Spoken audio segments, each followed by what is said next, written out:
What's up? What's up? Welcome to Journey in the South. I'm your host, Sarah. So tonight I wanted to do a show to give a little bit of an insight into the current conflict in the so-called Middle East, formerly known as Palestine, formerly known as Canaan. The reason is obvious, is because of the conflict that we see going on, and I don't know if conflict is the best word, but there's war going on there, and the media has been quite biased in how they depict it, how they cover it. There is virtually no information about how and why there became such a disagreement, such animus, such I think conflict is a good word. So it's conflict between the Palestinian people and the Israelis, refer to them as. So I wanted to spend some time putting things into context. And I was telling Brother Jamal, as I was going through the information, I have volumes and volumes of information that I could go through in order to be able to bring clarity to the situation. So it looks like this is going to be a series, because I will not be able to get to all this information in one night, and it'll even take some time for me to digest it. But I'm going to give you good overview and synopsis of things, and we're going to jump around a little bit. We're going to go into some more ancient history. We're going to talk about who we're talking about, who is primarily in control of the state that's now called Israel. We'll talk a little bit about how it came to be. Again, we'll talk about the majority of the people who live there, and see if they have a legitimate claim to that region of land, such that they will establish a state there. I want to tell a little bit of a story of a personal experience that I had that is related to the topic that we're going to cover tonight. I went to California State University, Northridge, and after I graduated with my degree, I continued to work with our Black student union there, who was really strong during the time I was there, and even before I got there. In fact, it was a Black student union there that initiated the Pan-African Studies program at the campus in response to a racist incident that occurred with one of the Black baseball players there, and they basically took control of the president's office. So, just to put that in context, is the type of consciousness that the Black Student Union has. So, even before I got involved with them, they were pretty aggressive in terms of, and very conscious in terms of the type of people who they would bring on campus to speak to the students. And so, uh, for instance, they brought Minister Louis Farrakhan on campus. They brought Brother Khalid Muhammad, even before he had received the Muhammad name back when he was Minister Rashidin. And in response to that, the Anti-Defamation League of B'nai B'rith, and even just mentioning some of these organizations, that's another show into itself. But we won't go into that today. And if you do want to find good information about and a good discussion about the Anti-Defamation League of B'nai B'rith, do reach out to Steve Coakley Jr. Because his father, Brother Steve Coakley, did an exceptional analysis of the history of that organization. But so in response, they came to the campus and they did a series of programs at the campus, one of which was Black-Jewish relations, and the next one was anti-Semitism on campus. Actually, it was in reverse order. They did the anti-Semitism on campus first. And so I made it a point to take off work and go and attend the session because I knew very well what was going to happen there, and I didn't want it to unfold that way. So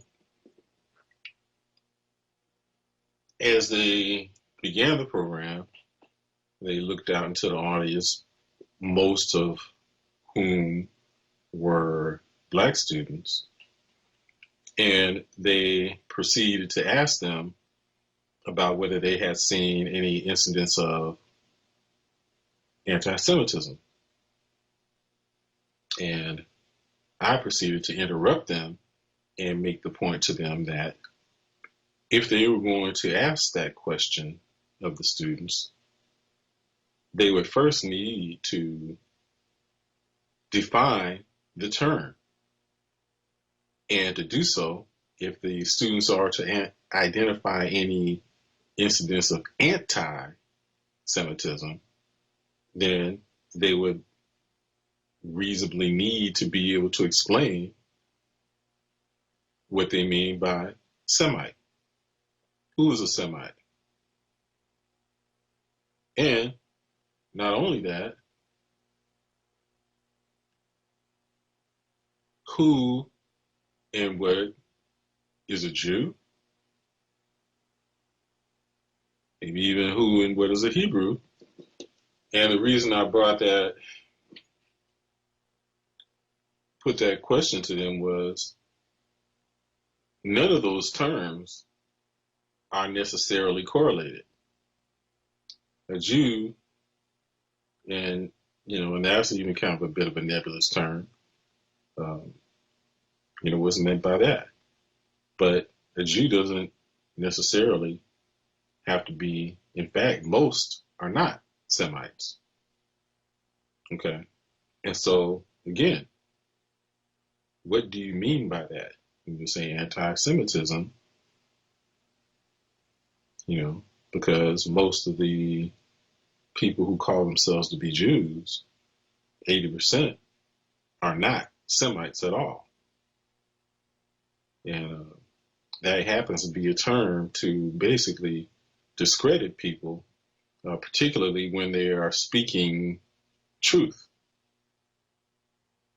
about that group of people. And it ends up being a weapon to discredit without having to take the time and effort to refute whether what is being said is factual or not. Okay, so I just wanted to put that in the context. Of course, they didn't answer the question. I had to answer it for them. but it showed that they had no intent to do so. And I did answer it for them and provided a list of supporting documentation. And they responded to me, when they challenged me over my information. I showed them my references, some of which were their own scholars and authors. And so then they retorted that they would like to believe that their heritage can be traced back to the ancient Israelites. And I said, well, you could like to believe that. That doesn't mean it is true. People can believe in Santa Claus, but that doesn't mean it exists. All right, so as we go ahead and get started, with that being kind of a context layer, we're going to read some excerpts from the book called The Controversy of Zion. Interestingly, as I was going through to decide which information that I was going to cover tonight, this was not a book that I picked up this morning. It was really just I felt like there was something missing, and I knew I had the information here in my library, and so Spirit led me to it, and so here it is. So this book is called The Controversy of Zion by Douglas Reed, Douglas Reed, R-E-E-D, The Controversy of Zion by Douglas Reed, which I highly recommend that you acquire and add it to your library if you're interested in this information. It's very, very well documented and very informative. And I recommend that you get that before the word gets out about it, and then the price ends up going up to $500, as they are prone to do. Okay, so we're reading from page 2 in that book, and I'll kind of skip ahead. And it says here, before they were destroyed or enslaved, they were for a time to be captors of the Judahites, not in their own right, but because the Judahites, having failed in observance, deserved punishment. In this way, Jehovah revealed himself as the one God of all people, though he knew only the chosen people would employ the heathen to punish them for their transgressions before meting out the foreordained destruction to these heathens.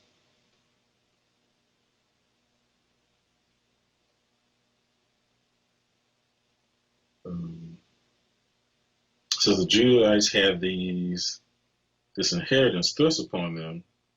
It was not even theirs, for the covenant, according to these scriptures, had been made between Jehovah and the children of Israel.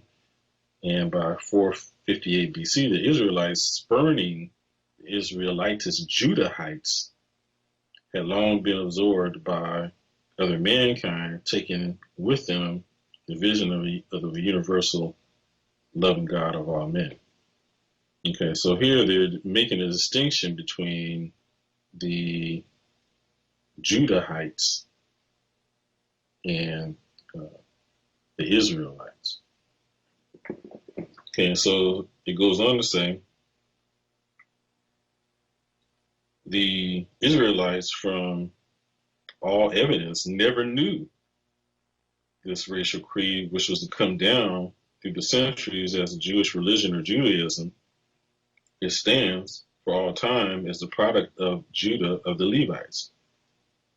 What happened before 458 BC is largely lore legend, and mythology.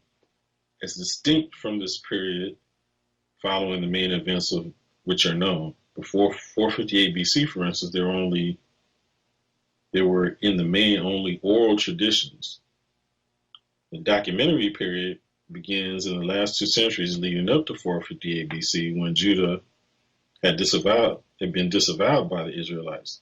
At this stage, when the word of mouth tradition became written scripture, the perversion occurred. The surviving words of the earlier Israelites show that their tradition was a widening one of neighborliness under a universal God. This was changed into its opposite by the itinerant priests who segregated the Judahites and established the worship of Jehovah as the God of racialism, hatred, and revenge. And you see that as you read in the first 4 books, which are referred to as the Torah. The God in there does not seem to be a loving and merciful God, very vengeful and evil. It says in the earliest traditions, Moses was a great tribal leader who heard the voice of one God speaking from a burning bush and came down from the mountain bearing this one God's moral commandments to the people. The time when this tradition took shape was one when the idea of religion was first moving in the minds of men and when all the peoples were borrowing from each other's traditions and thought.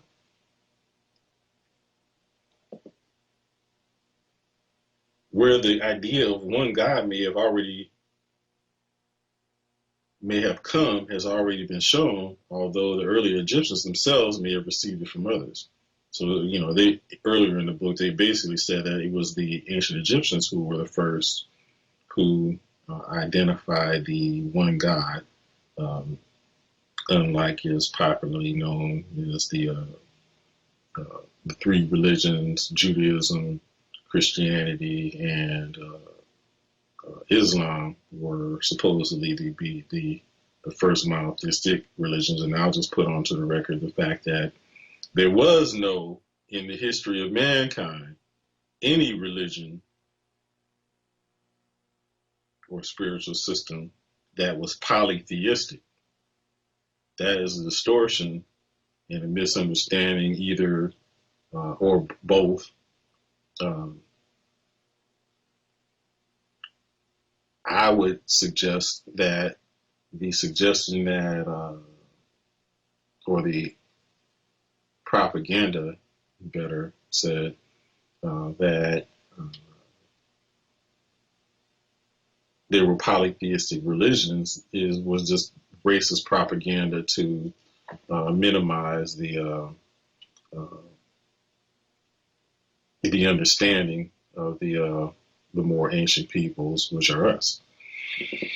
But the gods, the many gods of these other spiritual systems of religions just represented different aspects of the one God. So that was just either ignorance or intentional manipulation, or both. And I would choose the latter. Okay, so says then Judah.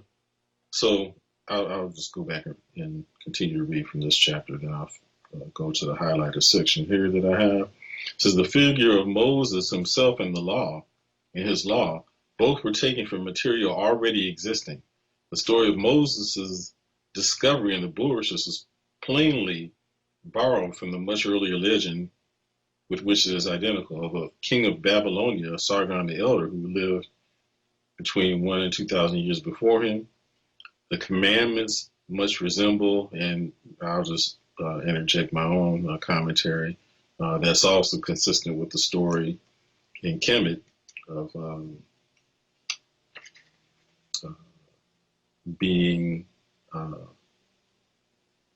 that Asar was pulled out of the water by his mother, the bulrushes, which is where the name Moses originated. Okay, so says the commandments must resemble earlier law codes of the Egyptians, Babylonians, and Assyrians. The ancient Israelites built on current ideas, and by this means were well on the way to a universal religion when they were swallowed up by mankind. Then Judah put the process into reverse, so that the effect is that of a film run backwards. The masters of Judah, the Levites, as they drew up their law, which means that they're writing things in. Okay, so pay attention to that. As they drew up their law, took what they could use from the inheritance of other peoples and worked it into the stuff that they were molding. They began with the one just God of all men, whose voice had been briefly heard from the burning bush in the oral tradition, and in the course of 5 books of their written law, turned him into the racial bargaining Jehovah who promised territory, treasure, blood, and power over others in return for a ritual of sacrifice to be performed at a precise place in the specified land. Thus, they founded the permanent counter-movement to all universal religions and identified the same Judah with the doctrine of self-segregation from mankind, racial hatred, murder in the name of religion, and revenge. The perversion thus accomplished may be traced in the Old Testament, where Moses first appears as the bearer of moral commandments and good neighbor, and ends in as a racial mass murderer, the moral commandments having been converted into their opposites between Exodus and Numbers. In the course of the same transmutation, the God who begins by commanding the people not to kill or covet their neighbors' goods or wives, finishes by ordering a tribal massacre of the neighboring people, only the virgins to be saved alive for themselves. That's my note. Thus, the achievement of the itinerant priests who mastered the tribe of Judah so long ago was to turn one small captive people away from the rising idea of the God of all men, to reinstate a bloodthirsty tribal deity in racial law, and to send the followers of this creed on their way through the centuries with a destructive mission. Okay, so you heard me emphasize the worked it into the stuff that they were molding. They drew up their law, Okay, so I want to read something from the first page of the King James Version before they get into the scriptures. It says, Holy Bible, commissioned in 1611, commonly referred to as the King James Version, translated out of the original tongues, diligently compared and revised. I'll repeat that last sentence again. Diligently compared and revised. Okay, that's key. Now, what does revised mean? Revised means change. So they were comparing it to what had been written before. So there were other things before the Bible in 1611 that was commissioned by King James. And they're changing it. They revised. Okay. Well, who was it that was doing this revision? Okay, so let's get into that. So I have to skip ahead a little bit about, in the book here. Okay, so now we're in chapter 15. And this chapter is called Talmud in the Ghettos. We'll read a bit from this, so bear with me. This is going to take a little time. It says, now mind you, the Talmud, and I understand that there's two versions of the Talmud. There's the Babylonian Talmud, and so what's the other one? It'll come in. But the Talmud is an interpretation of a law by the priests or the rabbinate, the rabbis. Okay. These rabbis claim to be ordained in such a way that they are receiving the illumined words directly from God. Okay. And so if it is that the Bible is supposed to be the unfettered word of God, they place themselves above that. And so their interpretation of the law is held in higher regard than the Bible or the Word of God itself. Okay, so just to put that in context there. So it says, whatever else is in dispute, one thing is incontestable, that great force more repose in the law, which for 19 centuries obtains obedience from the people scattered over the earth, when by an effort of will they could escape its thrall. The Talmud was and is such a law, and the only one of its kind. The Talmud was regarded almost as the supreme authority by the majority of Jews. Even the Bible was relegated to a secondary place. The Jewish and this is he was quoting from the Jewish Encyclopedia, that part that I just read there. It goes on to say the absolute superiority of the Talmud over the Bible of Moses must be recognized by all. And this is quoted from the archives, Israelites, quoted by Gerlandro. The words of the elders, or the rabbinate rabbis, the words of the elders are more important than the words of the prophets. And this is quoted from the Talmud, the treatise Berechoth. The compilation of the Talmud began at Jamnia.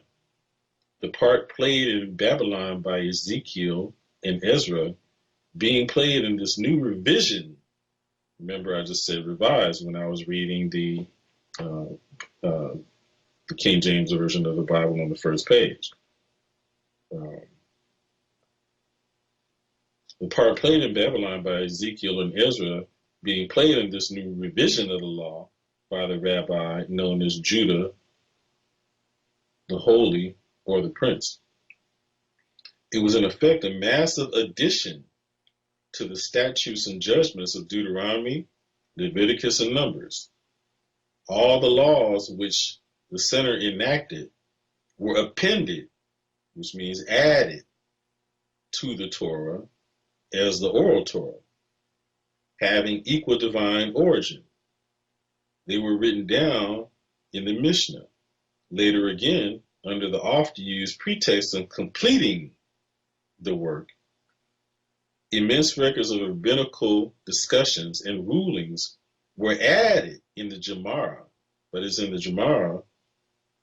Gemara was the product of two distinct Jewish communities, those of Jerusalem in the 5th and of Babylon in the 7th century, there were two Talmuds known as the Palestinian and the Babylonian.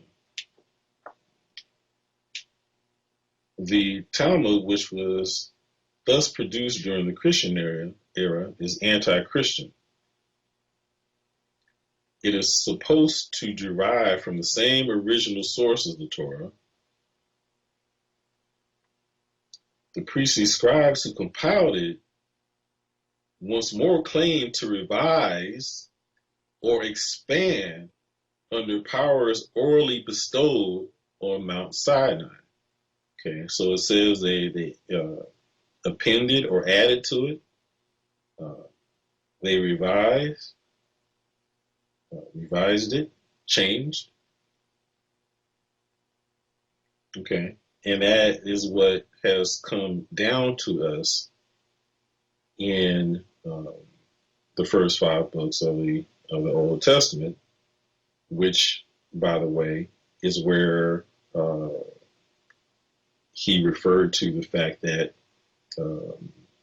the Judahites were commanded by God, so-called, to utterly destroy the Canaanites and take their land and basically rape their women. Okay, and so it goes on to say, the copy of the Christian Bible which I have states that the churches of all denominations receive and accept the Old Testament as given by inspiration of God, therefore being for them a divine rule or guide of faith and practice, a ruling which comes down from the Council of Trent. A question therefore arises: in what way was the inspiration of the Talmud different from that of the Torah? If it was not different, then why should not the anti-Christian Talmud be added to the Christian Bible, which it was? If that were done, the entire work would extend along several shelves of a library. Okay. I have to go back and retract something. So they added pieces of the Torah, but his question is why did they not add all of it? But the Talmud is, as he's alluding to, has many volumes. I have some volumes of it, but it would never, of course, fit into the Bible, because it's a long volume series of books of the rabbinical interpretations of the law. Okay, so that's why he says, if that were done, the entire work would extend among several shelves of a library, and the New Testament would be a tiny pamphlet in comparison, lost among and excommunicated by the Talmudic mass, the teachings of which is thus summarized by the Talmudic scholar Drac, who says, the precepts of justice, of equity, of charity toward one's neighbors are not only not applicable with regard to the Christian, but constitute a crime in anyone who would act differently. The Talmud expressly forbids one to save a non-Jew from death, to restore lost goods, etc. to him, or to have pity on him. The theological decision about the equal divine authority of the Torah seems to have introduced an element of confusion into the Christian lesson, from which Christianity itself, in the end, might not recover.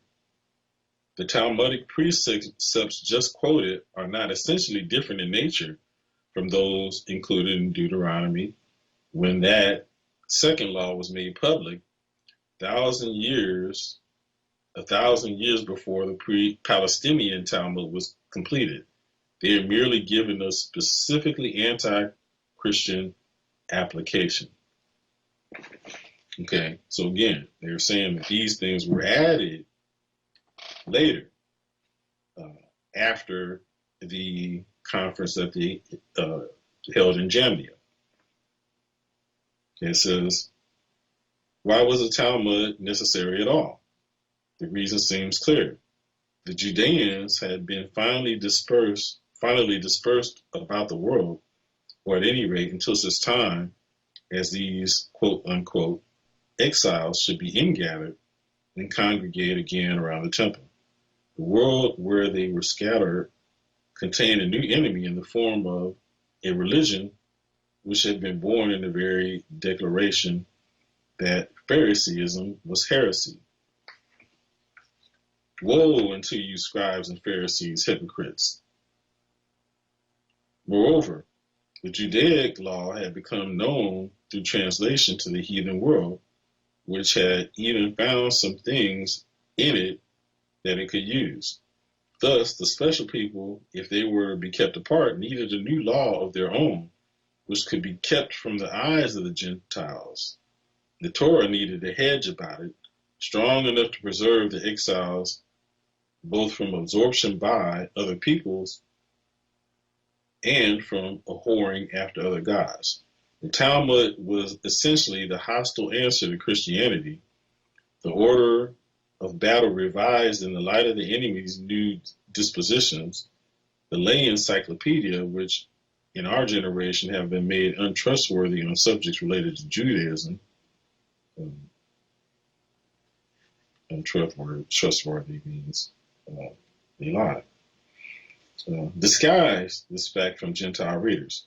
The one now before me, for instance, says the Talmud has been attacked by Christians at times quite unfairly as anti-Christian. The insertion of two suggestive words by some partisan scribe causes this volume to pervade demonstrative untruth and convert a factual statement into a propagandist one. The attack on Christianity gave the Talmud its distinctive tone and is indeed the only new thing in the Talmud. Its other teachings remain that of Ezekiel and the Pharisees. It says the Jewish Encyclopedia says it is the tendency of Jewish legends in the Talmud, the Midrash, the sermons in the synagogues, and in the life of Jesus Christ, the Toledoth Yeshua, that originated in the Middle Ages to belittle the person of Jesus by ascribing him to illegitimate birth, magic, and a shameful death. He is generally alluded to as the anonymous one, liar, impostor, or bastard. The attribution of bastardy is intended to bring him under the law as stated in Deuteronomy 23:2. A bastard shall not enter into the congregation of the Lord. Mention of the name Jesus is prohibited in the Jewish households. Okay. All right, so we'll stop there, and let's go ahead and listen to an excerpt from one of Kurimil Ohwa's excellent videos, and I will highly recommend that you listen to his YouTube lectures on the Khazars. One's called, well, there's a two-part series, Don't Mention the Khazars, 1 and 2. He goes into some of the books that I have, but I have actually even more books than he does, but those are really excellent videos. Did you go ahead and play the first clip, Brother Jamal? Chazars. Let's go back to the book we were reading before. All right, Facts Are Facts, The Truth About the Chazars by Benjamin Friedman. I'm going to belly flop to this part of the book, or his letter, where he introduces Rabbi Louis Finkelstein and what he was saying about what the so-called Jewish religion or Judaism is today and where it actually came from or was adopted from. It says here, the eminent Rabbi Louis Finkelstein, the head of the Jewish Theological Seminary of America, often referred to as the Vatican of Judaism, in his foreword to his first edition of his world-famous classic, The Pharisees, the sociological background of their faith, on page 21 states, Judaism, Phariseeism, became Talmudism, okay? That became what? Talmudism. Talmudism became medieval rabbinism. And medieval rabbinism became modern rabbinism. All right? You guys see? It's basically Talmudism. It's mostly Talmud following what so-called Jews are practicing today. But throughout these changes in name, the spirit of the ancient Pharisees survives, unaltered. From Palestine to Babylon, from Babylon to North Africa, Italy, Spain, France, and Germany, from these to Poland, Russia, and Eastern Europe, generally, ancient Toryism has wandered, demonstrate the enduring importance which attaches to Pharaohism as a religious movement. Now, this same rabbi, he has another quote of his, right? Rabbi Louis Finkelstein, in collaboration with celebrated Rabbi H.G. Enlow, published in 1903 by the Louisville section of the Council of Jewish Women, in which Rabbi Adolf Moses on page 1 states, among the innumerable misfortunes which have befallen, the most fatal in its consequences is the name Judaism. Worse still, the Jews themselves, who have gradually come to call their religion Judaism, yet neither in biblical nor post-biblical, neither in Talmudic nor in much later time is the term Judaism ever heard. All right, these are real people, right? Rabbis that know their history. That you know that not even that word existed or was ever heard. The Bible speaks of the religion as Torah Yahweh, or the law of Hawa, right? Torah Hawa, the instruction or the moral law revealed by Hawa. In other places as Jidaf Hawa, the fear and reverence of Hawa. These and other appellations continued for many ages to stand for the religion, to distinguish it from Christianity and Islam. The Jewish philosophers sometimes designated it as the faith or belief of the Jews. It was Flavius Josephus, Piso, aka Piso, writing for the instruction of Greeks and Romans, aka Paul the Apostle, right, who coined the term Judaism. Oh, how convenient that, right, the Pisos had something to do with that term, right, and it didn't exist before. You guys see the connections here, right? In order to pit it against Hellenism, create both sides, right, control each side. Let's make them fight against each other. Judaism versus Hellenism. By Hellenism was understood. Okay, so I just wanted to put that one into the record because he also has some sources. He was referring to a Rabbi Finkelstein that collaborates what I just read from the book, The Controversy of Zion. He was basically saying that it was the Talmudism, which is really what they're referring to when they're talking about the Judaism. It's not anything that is based upon the teachings of the Bible, but of the Talmud, which then they ended up using to revise and append or add to the Torah or the Pentateuch, basically the first 5 books of the Bible. You know, thus where you get the invasion or the justification for the invasion of Canaan by the Judahites. Okay, I want to read a little bit more on the history here. We'll still talk a little bit more to put into the record about the Torah. And here I'm reading from the book, The Invention of the Jewish People by Shlomo Sand. And Shlomo Sand would be categorized as a Jew himself. So no false claim of anti-Semitic, even though he's not likely to be Semitic. But this is from a Jew himself. Okay, so you're not going to accuse him of being anti-Semitic. He goes on to say, after basically, he starts this chapter, and this is chapter 3 of the book, and the chapter's titled Invention of the Exile, Proselytism and Conversion. And he lists the declaration of the establishment of the State of Israel, where it says, after being forcibly exiled from their land, the people kept faith with it throughout their dispersion, and never ceased to pray and hope for their return to it and for the restoration in it of all their political freedom. And then he quotes someone named S.I. Agnon accepting the Nobel Peace Prize for Literature in 1966 as a result of the historic catastrophe in which Titus of Rome destroyed Jerusalem and Israel, was exiled from his land. I was born in one of the cities of the exile, but I always regarded myself as one who was born in Jerusalem. And so he goes on to say in this chapter, even Israelis who are not familiar with the historic opening passage of their proclamation of independence must have held a 50 shekel note that bears the moving words spoken by S.I. Agnon when he received the Nobel Prize.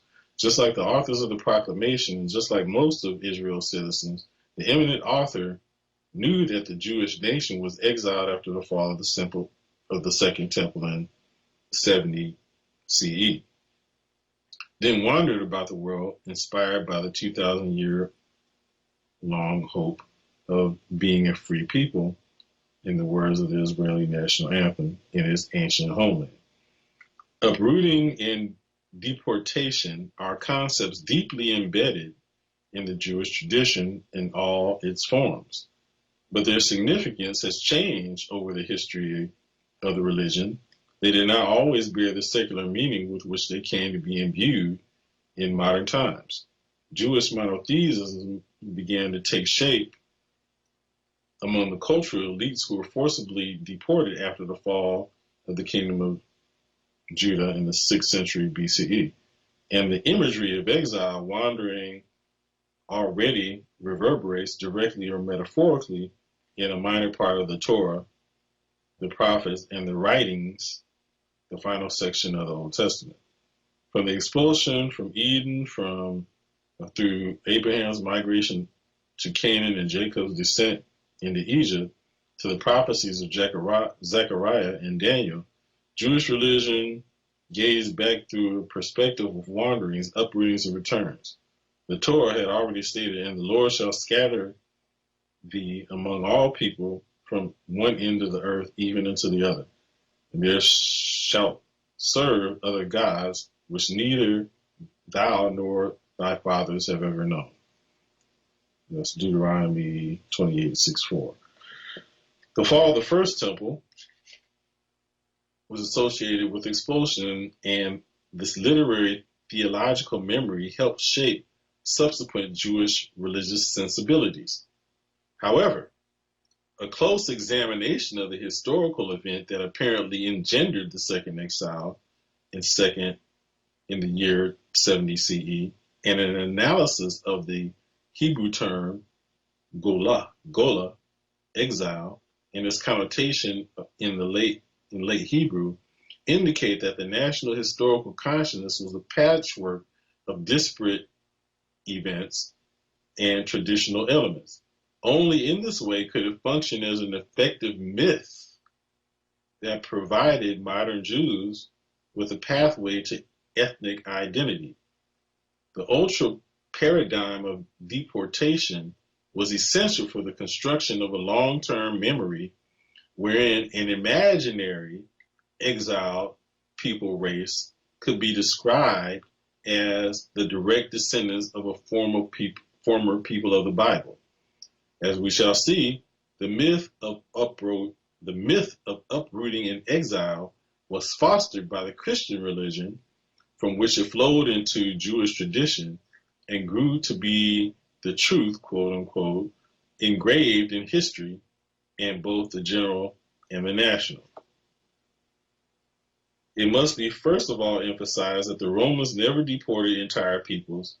We might add that neither did the Assyrians and Babylonians move entire populations from the countries they conquered. It did not pay to uproot the people of the land, the cultivators of produce, the taxpayers. But even the efficient policy of deportation practiced by the Assyrian and later the Babylonian Empire, in which whole sections of local administrative and cultural cities were deported, was not followed by the Roman Empire, which would have existed in 70 CE. Here and there, In the Western Mediterranean countries, local farming communities were displaced to make room for the settling of Roman soldiers, but this exceptional policy was not applied in the Near East. Roman rulers could be utterly ruthless in suppressing rebellious subject populations. They executed fires, took captives, and sold them into slavery, and sometimes exiled kings and princes. But they definitely did not deport whole populations in the countries they conquered in the East, nor did they have the means to do so. None of the trucks, trains, or great ships available in the modern world. Flavius Josephus, famous Jewish historian, quote unquote, the historian of the Zealot revolt in the year 66 CE, is almost the only source for this exile. Aside from archaeological findings dating to that time, his book, War of the Jews, describes the tragic outcome of that period's conflict. The devastation did not spread throughout the kingdom of Judea, but affected mainly Jerusalem and a number of other fortified cities. Josephus estimates that 1.1 million people died in the cities of Jerusalem, and the great massacre that followed, that 97,000 were taken captive, and that a few thousand more were killed in other cities. He says, like all ancient historians, Josephus tended to exaggerate his numbers. Today, most scholars believe that virtually all demographic figures from antiquity are overstated, and that a good memory have numerological significance. Josephus does state that a large number of pilgrims had gathered in Jerusalem before the uprising, but the assumption that more than 1 million people were killed there is not credible. That's the opinion of Shlomo Sand, not our opinion. Okay. Anything else I want to go through here? But yeah, I just wanted to, again, point out that this history is spurious. Okay. I'm going to jump ahead a little bit into the book.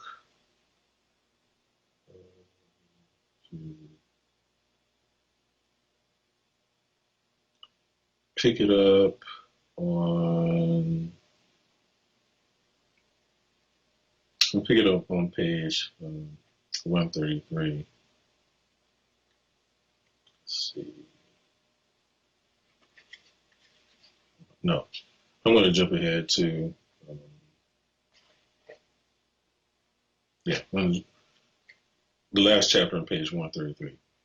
Chaim Milikowski, a scholar at Ben Ilan University, has found evidence in numerous contemporary rabbinical sources that in the 2nd and 3rd century CE, the term galut, exile, was used in the sense of political subjugation rather than deportation, and the two meanings were not necessarily connected. Other rabbinical sources refer to the Babylonian exile as only galut, which they regarded as ongoing even after the fall of the Second Temple. Israel Yakub Yuval, a historian at Hebrew University in Jerusalem, went further.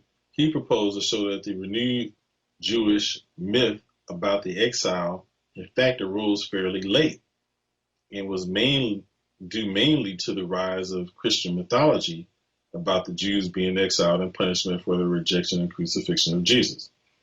It seems that the source of the discourse regarding the anti-Jewish exiles lie in the writings of Justin Martyr, who in the mid-2nd century linked the expulsion of circumcised men from Jerusalem after the Bar Kokhba revolt with divine collective punishment.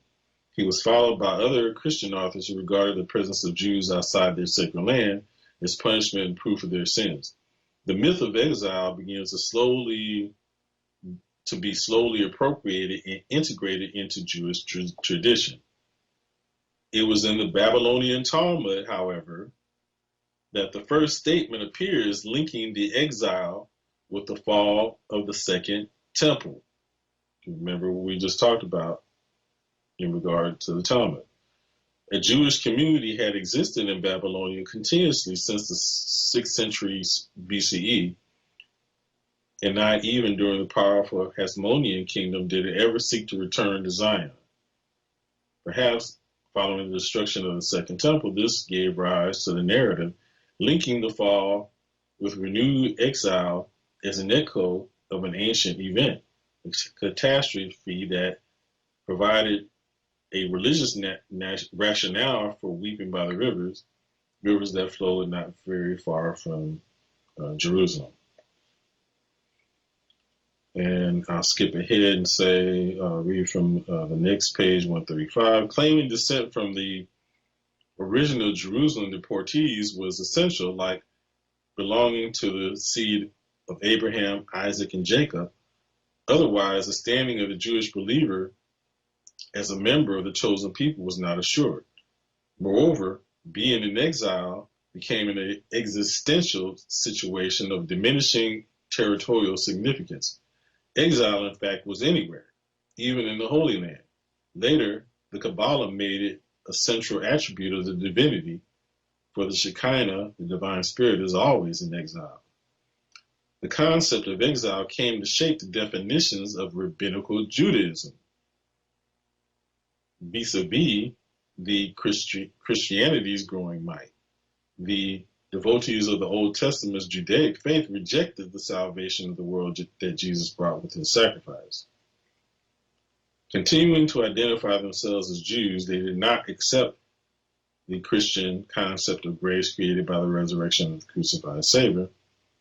To them, the existing world was still suffering and will continue to suffer until the coming of the true Messiah. Okay, so they're basically saying that exile was a myth, that it was made up, and it was not created until the writing of the Babylonian Talmud, which was then subsequently integrated or added into the Bible. Okay. Let's see, there's one more thing maybe I want to read before we kind of move up into more recent times.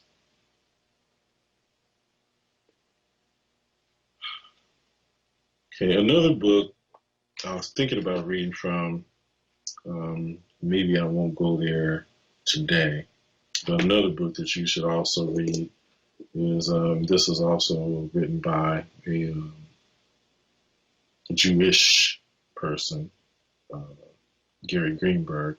This is called The Bible Myth. Subtitle is The African Origins of the Jewish People.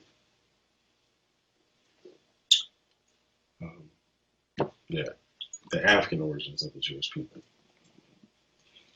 Okay, let's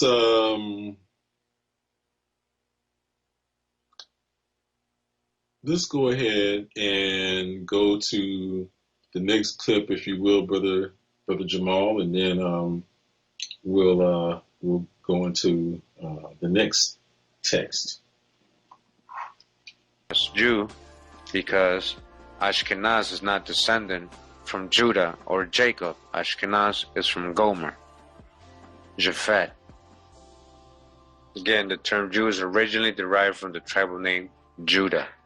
Just Judah, not all the tribes of Israel. Your grandfather was the founding, one of the founding fathers of the state of Israel? Yes, he was. Tell us about this. Yes, he was. The generation of my grandparents was the generation of the first Jews to take on Zionism as an ideology and take on this idea of establishing a Jewish homeland in Palestine. And he was very active. He became a leader within the movement. He was a member of the de facto Jewish government before the State of Israel was established, and he was one of the signers on the Declaration of Independence when the State of Israel was established.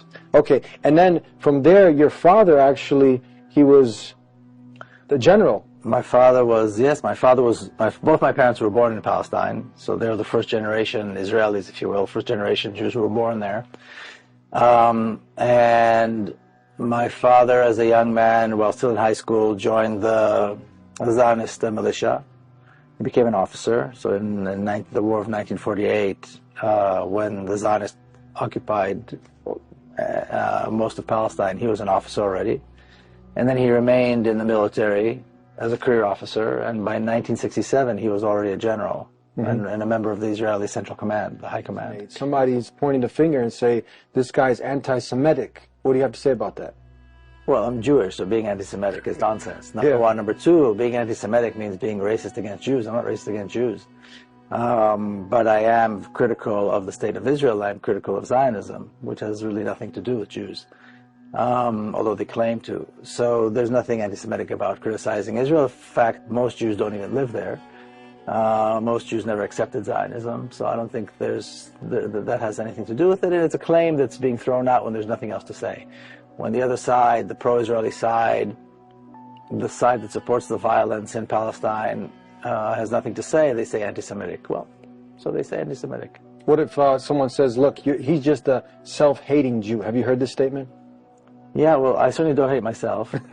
That's nonsense. Yeah. And I don't hate anybody else. I think it's one of those things they throw at you when they've got no argument. I just had a rabbi give me an analogy. He said, look, imagine you left your home and then someone came and occupied it, and then you try to get it back, and then they went to the judge. Have you heard some of these analogies? Maybe you can. Yeah, that's assuming that, that's taking it to a place which I don't usually go. That's making the assumption that today's Jews are really the descendants of the ancient Hebrews that used to live in that part of the world some 3,000 years ago. That's making the assumption that today's Jews are really the descendants of the ancient Hebrews that used to live in that part of the world some 3,000 years ago. That's a bit of a stretch for me. And even if it was true, I don't think I agree with him. It doesn't justify. I did not live there 3,000 years ago. My grandparents immigrated from Ukraine. Their parents, their grandparents didn't live there. And I don't know any Jew that can trace his or her ancestors back to the ancient Hebrews. I did not live there 3,000 years ago. My grandparents immigrated from Ukraine. Their parents, their grandparents didn't live there, and I don't know any Jew that can trace his or her ancestors back to the ancient Hebrews. So that's a lot of myth there, and I don't think it's relevant. So that's a lot of myth there, and I don't think it's relevant.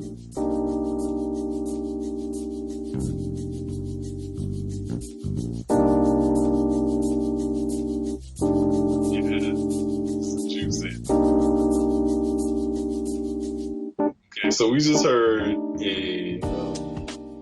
basically a Jewish person disavowing Zionism, and also attesting to the fact that his ancestors do not come from Israel. Okay, and so we're going to explore that,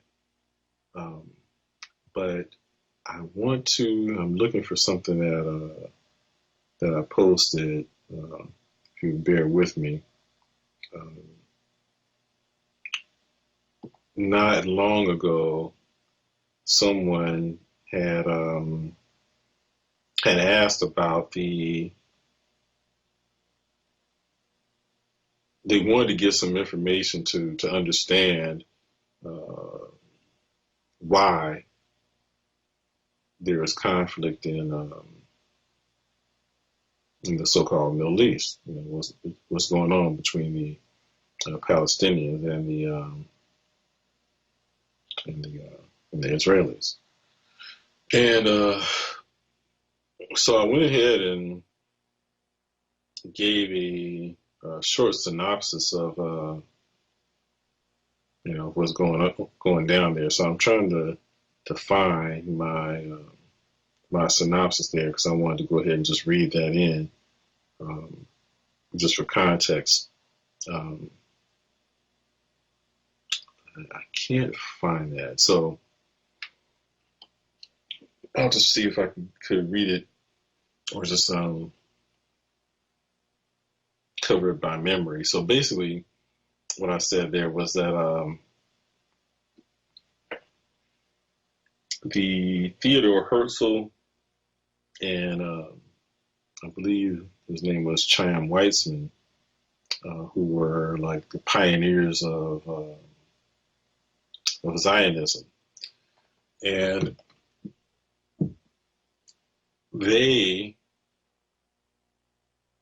began to look into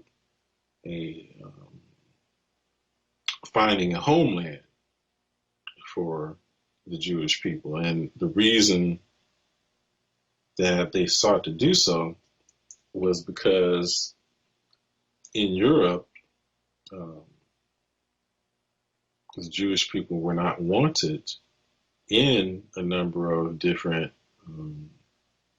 Jewish countries, or excuse me, European countries, because of some of the tenets of the Babylonian Talmud, which we just spoke about, that related to how they are to interact with non-Jews. I think the term is Goyim. Okay, and so they, as I said, they would typically, keep to themselves in terms of how they interacted in society. They tended to, the Talmud had code as to how they would transact business with non-Jews, how they would interact with them, and in particular, they ended up involving themselves heavily in commerce, in banking, and in commerce, they created the concept of credit, or buying on time. And my understanding is that even the term usury, which basically means high interest rates, exorbitant interest rates, that actually originated from their practices. Okay, and so they would typically end up being in control of commerce and banking, and because of the way that they would end up doing business, they ended up dominating those industries and becoming quite wealthy, and keeping that wealth within their community. And so many countries didn't want them in their countries, and and there was a great backlash against them, and sometimes that would end up forming into protests, or even some possibly some violent type incidents, but ended up relating to like just basically people not wanting them in their countries anymore. And so because of the backlash they ended up receiving, that ended up evolving into the Zionist movement, which was initially shepherded by Theodore Herzl, and then ended up being taken over by Chaim Weizmann and other Zionist leaders, which ended up leading to them petitioning the British government, who at the time controlled Palestine, even though the inhabitants of Palestine were the Arab Palestinians. They were still like a province of Great Britain. And so they petitioned the British government to allow them to be able to settle there. But before I get there, I want to read into the record that was not the first place that they had considered colonizing. And so Herschel, as he was trying to gather up support for identifying a homeland for which to settle the Jews, he began galvanizing support, trying to get people behind his movement. And I'll read from, again, the book, The Controversy of Zion by Douglas Reed. We'll read from page 205. It says, The Heresy of Dr. Herschel. So as he was, galvanizing support, he ended up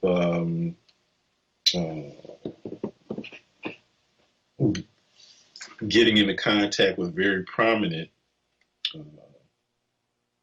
Jews, such as Max Warburg, head of the great banking house in Hamburg, and we also know Max Warburg and his brother were also very close to the Rothschild family, were agents of the Rothschild family. And so you see it's not mentioned here, but it is very likely that he was closely associated with the Rothschilds, and in fact, it was through Rothschild that Major Lord Rothschild, the major influence occurred in getting the Balfour Agreement signed, which allowed them to begin to settle in Palestine.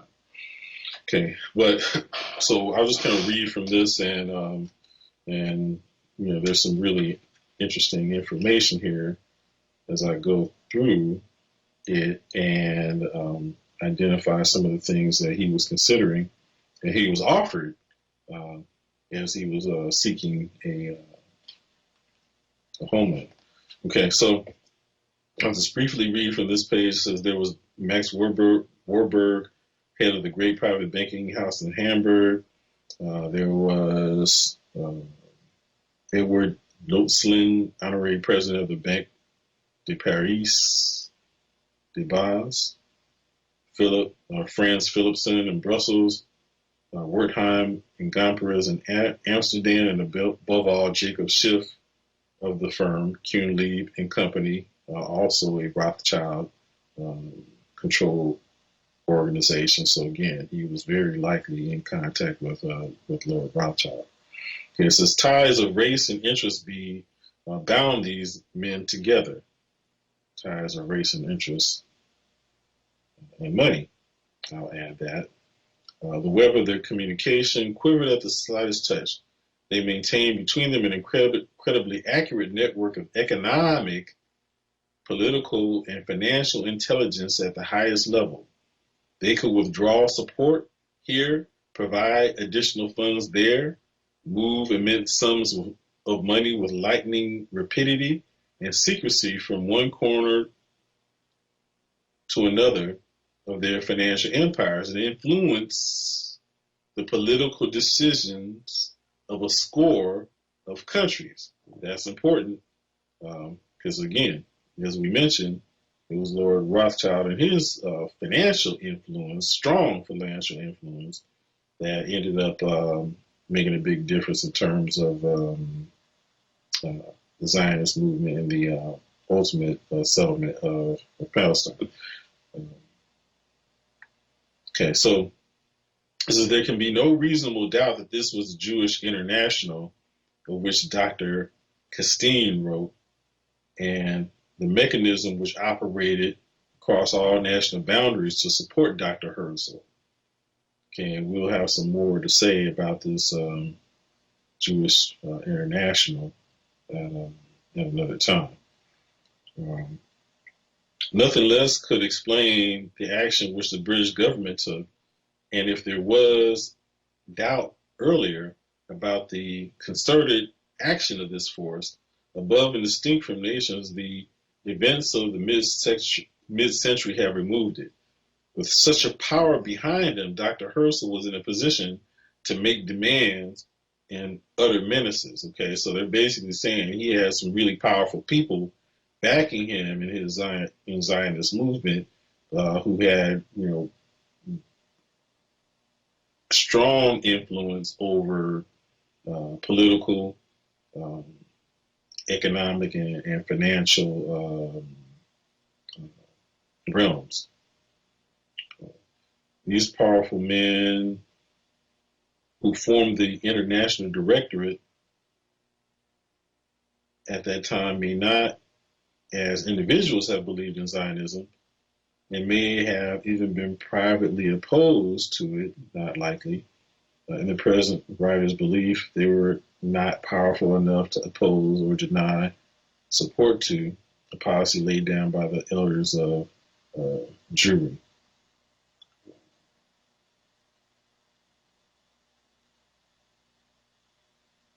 Okay, so it's I believe that this is saying that the government could not oppose the policy laid down by the elders of Jewry, or the international, or the Jewish International, as they call it. While the consequences of Dr. Herzl's journeys were secretly taking shape, he continued his travels. He took an innocent pride in sudden elevation, and liked the elegance of society, tailcoats and white gloves, the chandeliers and receptions. The Talmudic elders, you hear that term again, the Talmudic elders, because now the Jewish community is largely based upon the Talmudic principles. So they refer to the Talmudic elders in Russia who had grown up to the captain and earlocks and were preparing to overthrow him, disdain, and when they say him, it's Herzl, they were preparing to overtake Herzl and take over British Zionism, disdained him, but made use of him. They basically used him as a pawn or typical figure of Western emancipation. In 1903, he had astonishing experiences resembling those of Zabbatai Levi in 1666. He went to Russia, and his progress through Jewish cities was the object of messianic ovations. So he was very well received. Okay, so if he believed that he was soon undeceived, he did something that shows him either to have been recklessly brave or else quite unaware of what was truly going on around him. Presumably in order to strengthen his case with Von Cleve, with whom he must have used a Zionism or revolution argument. He urged the Jews in Russia to abstain from revolutionary activities and discuss their emancipation with the authorities. And he goes on to say that this is basically his death knell in asking Jews to withdraw from revolutionary activities. It says, he basically wrote his own political death warrant.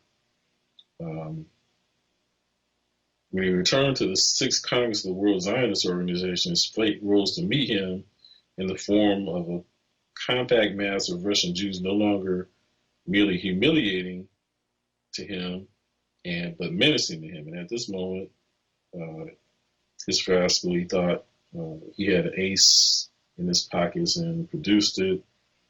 Um, and so his ace in his pocket was he was able to secure from the British government the offer of a place of settlement, um, which ended up being that the British government offered him the opportunity for the Jews to settle in, get this, Uganda. So the first place that the British government offered the Jews to settle was in Uganda, Africa. Okay. The book says, if history records a stranger thing, I have not discovered it. Yet the trump card proved to be a deuce. 295 delegates vowed to accept the offer, but 175 rejected it. Clearly, Dr. Herzl did not speak for all Jews. The great majority of the 175 no's came from the Jews of Russia. The huddled Jewish throngs there had previously hailed Herzl as their Messiah, but those 175 emissaries of the Eastern Rabbinate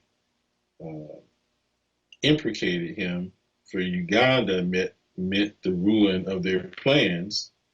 They cast themselves on the floor in a traditional attitude of mourning for the dead, or the destruction of the temple. One of them, a woman, called the world-famous Dr. Herzl a traitor, and when he was gone, tore down the map of Uganda from behind the speaker's dais. Okay, so what they're basically saying is that they didn't just want a homeland, which is what his movement was about. He just was interested in finding a homeland anywhere for the Jews to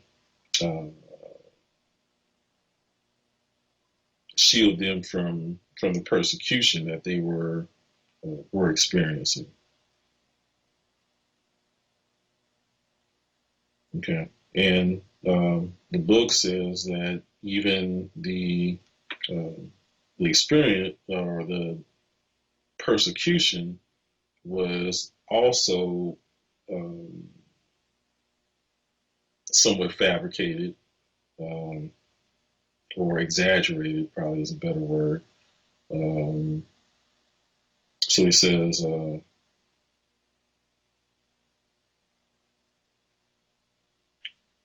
the view of the Talmudic rabbinate in Russia, the matter was entirely different.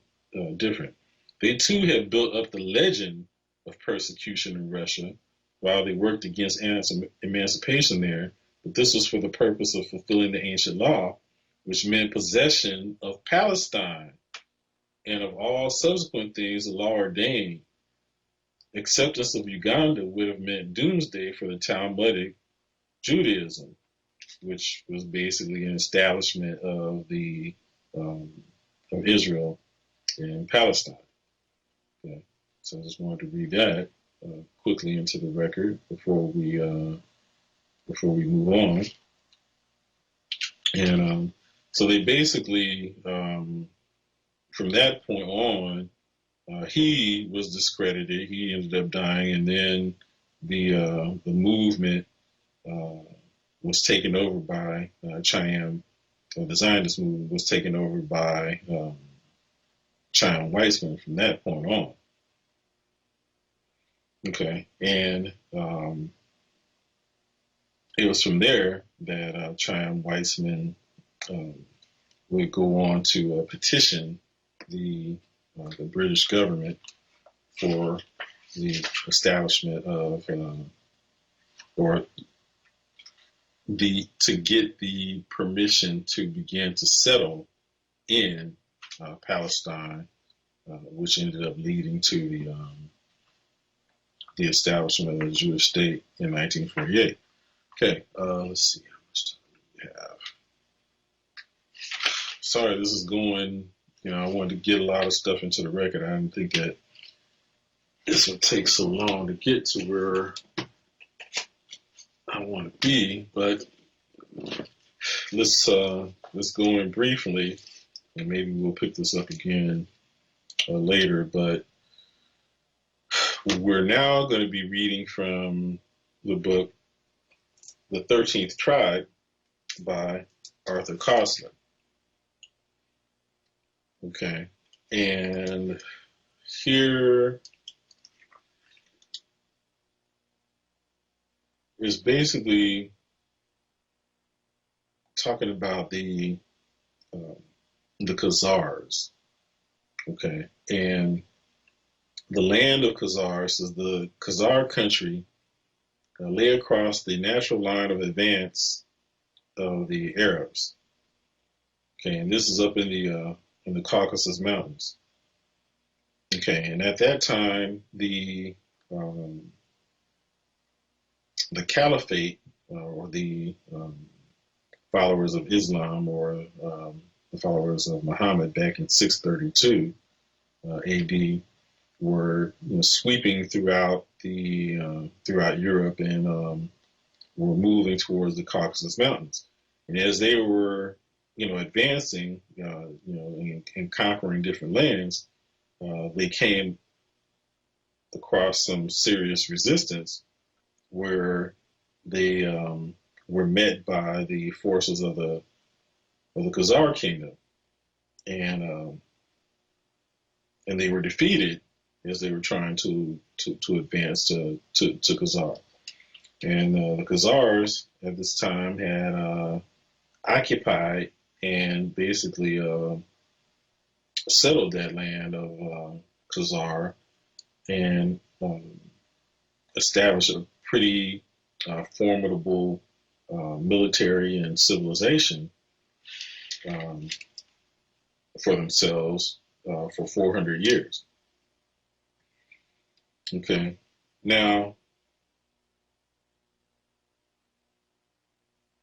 in 740 AD,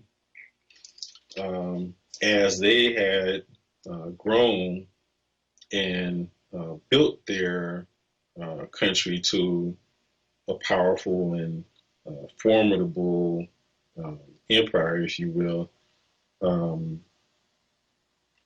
they were being proselytized to by the Roman Empire and by the Caliphate, the Muslims, and they were, when I say proselytized, they were basically sending their missionaries there to convince them to convert to either Islam, with the Caliphate, or to Christianity by the Romans. But the king of the Khazars, as he was approached, as he considered the offers to convert, it occurred to him that if he had adopted either one of those religions, it would have put him and his country basically under the thumb or the jurisdiction and control of both of those respective empires, either put him under the control of the Muslim Caliphate or under the rule of the Vatican, essentially, under the rule of Rome. Okay, and so and I'm, instead of just reading this, I'm just going to give a summary here. So basically, he sent for emissaries from both Rome and the Arab Caliphate as they were, making their presentations to get him to and his people to convert. But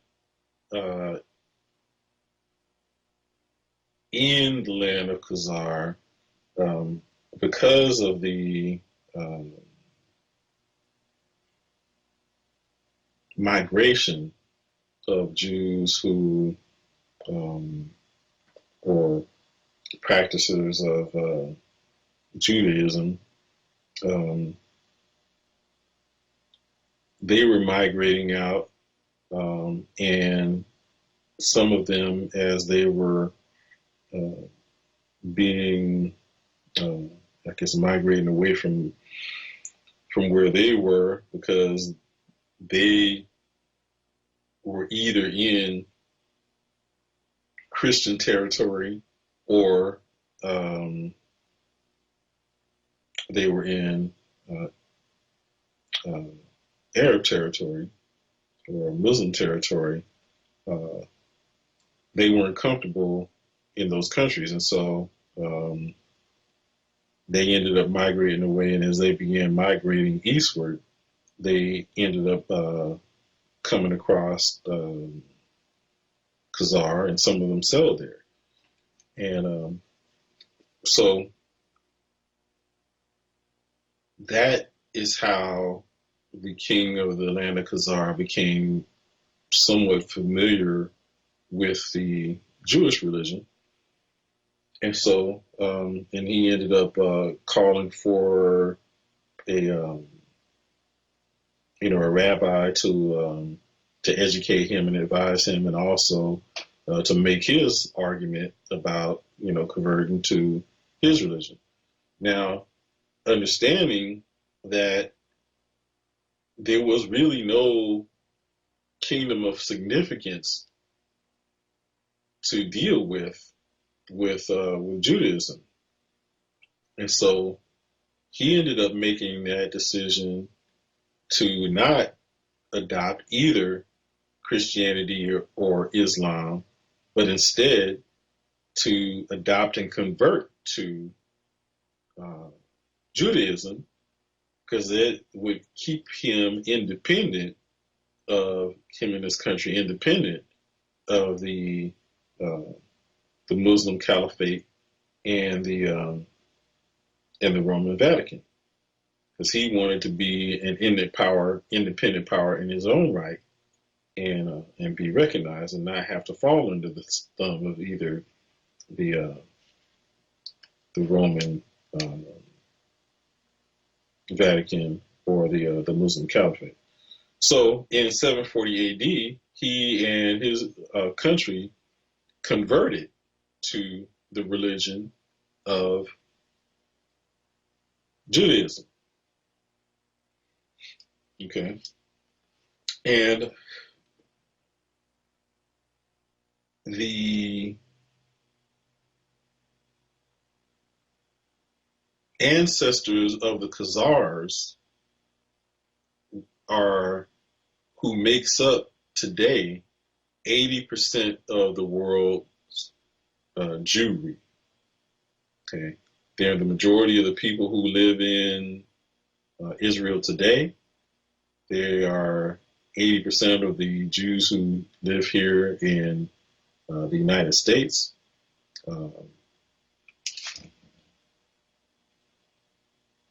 Recognized as Jews, and so that fact is very well established here in the book, The 13th Tribe. And I'll just read a quick excerpt here. That's also in the book, I think, History of the Jews by D.M. Dunlop, another book that I also have in my library here. Let's see. Okay, let's read. Okay, so I'll just read an excerpt from this book here on page 15. in the 13th tribe. It says a few years later, probably 740 AD, the king, his court, and the military ruling class embraced the Jewish faith, and Judaism became the state religion of the Khazars. No doubt their contemporaries were astonished by this decision, as modern scholars were, when they came across the evidence in the Arab, Byzantine, Russian, and Hebrew sources.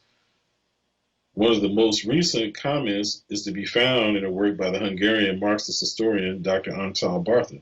His book on the Magyar society in the English and 9th centuries has several chapters on the Khazars, as during most of that period the Hungarians were ruled by them. Yet their conversion to Judaism is discovered in a single paragraph with obvious embarrassment. It reads, "Our investigation cannot go into the problems pertaining to the history of ideas, but we must call the reader's attention to the matter of the Khazar kingdom state religion. It was the Jewish faith which became the official religion of the ruling strata of society. Needless to say, the acceptance of the Jewish faith as the state religion of an ethnically non-Jewish people could be the subject of interesting speculations." I'll read that again. Needless to say, the acceptance of the Jewish faith as the state religion of an ethnically non-Jewish people could be the subject of interesting speculation. We shall, however, confine ourselves to the remark that this official conversion, in defiance of Christian proselytizing by Byzantium, the Muslim influence from the East, and in spite of the political pressure of these two powers to a religion which had no support from any political power, but was persecuted by nearly all, has come as a surprise to all historians concerned with the Khazars, and cannot be considered as accidental, but must be regarded as a sign of independent policy pursued by that kingdom. Okay, it says, which leaves us only slightly more bewildered than before. Yet, whereas the sources differ in minor detail, the major facts are beyond dispute. What is in dispute is the fate of the Jewish Khazars after the destruction of their empire in the 12th or 13th century. On this problem, the sources are scant. The various late medieval Khazar settlements are mentioned in the Crimea, in the Ukraine, in Hungary, Poland, and Lithuania. It says, the general picture that emerges from these fragmentary pieces of information is that of a migration of Khazar tribes and community into these regions of Eastern Europe, mainly Russia and Poland, where at the dawn of the modern age are the greatest concentrations of Jews are found. This has led several historians to conjecture that a substantial part and perhaps majority of Eastern Jews, and hence of world Jewry, might be of Khazar and not of Semitic origin.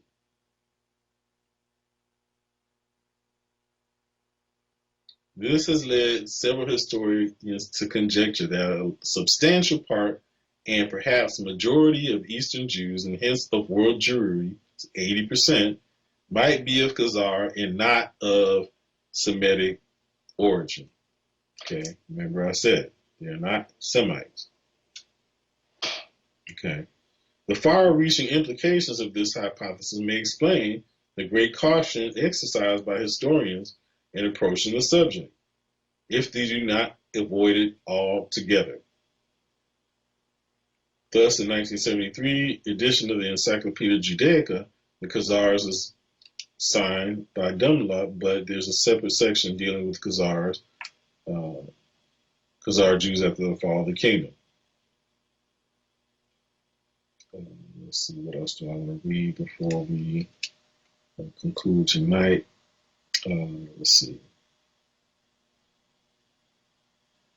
And to the question of how far we can go in regarding this Khazar Jewry as a nucleus of the large Jewish settlement in Eastern Europe, the descendants of the settlement, those who stayed where they were, those who emigrated to the United States and to other countries, and those who went to Israel, constitute now the large majority of world Jewry.